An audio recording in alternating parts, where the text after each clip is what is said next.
성범죄자를 관리해야 되는 경찰이 반년 가까이 전화번호조차 모르고 있었다. 이런 일이 실제로 있었습니다. 경찰이 연락처를 몰라서 집으로 찾아갔다가 어린 자녀에게 숨겨왔던 아버지의 범죄 이력을 알아채도록 해버렸는데요.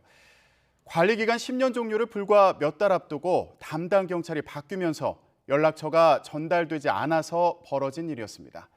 김혜린 기자가 단독 취재했습니다. A씨는 성범죄로 징역 3년을 살고 지난 2011년 출소했습니다. 이후엔 경찰에 10년 동안 주거지와 일자리 등 신상 정보를 공개해야 할 의무가 생겼습니다.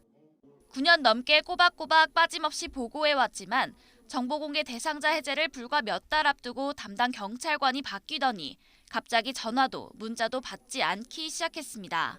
불안한 마음에 제가 계속 연락을 드렸어요. 계속 연락도 드리고 문자도 드리고 오죽 답답하면 제가 이제 경찰서까지 직접 가서 거기 직원분들이 있으신데 찾았어요. 자리에 안 계시더라고요. 그러던 지난 3일 담당 경찰관은 A씨가 어린 자녀들과 사는 집에 찾아와 대뜸 쪽지 하나를 남기고 갔습니다. 쪽지에는 여성 청소년 수사팀 형사가 방문했으니 연락달라는 내용이 담겨 있었습니다. 하지만 쪽지에 쓰인 번호로 전화를 한 건 A씨가 아니라 A씨의 자녀였고 아버지랑 연락이 되는지, 같이 안 사는 건지, 아버지는 어디 있는 건지 등 질문 제례를 받아야 했습니다. 그것 때문에 저희 가족이 상처를 받아서 저는 죄를 졌으니까 제 값을 받는 거지만 저희 식구들은 그게 아니잖아요.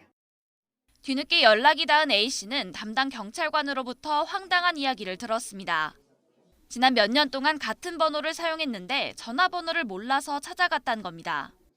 이 핸드폰 번호가 저장이 안 돼 있고 해서 제가 이걸 몰랐어요. 아니 제가 그 식구들한테 뭐 쪽지 하나 남긴 거밖에 없어요 저는. A씨가 항의하자 황당한 변명이 이어졌습니다.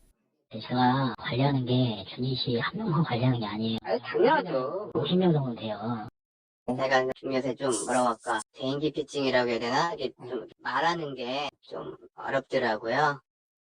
YTN 취재가 시작되자 경찰 측은 법무부에 전달해야 하는 A씨 정보가 누락돼 전화번호 업데이트가 안 됐다고 해명했습니다. 바뀐 번호로 연락해왔던 기존 담당 경찰관도 인수인계를 제대로 하지 않아 불미스러운 일이 일어났다면서 재발 방지를 위해 노력하겠다고 덧붙였습니다. 전문가들은 관리 인력 부족 문제가 해결되지 않는 이상 성범죄자 관리 미흡은 언제든지 더 큰 사고로 번질 수도 있다고 말합니다.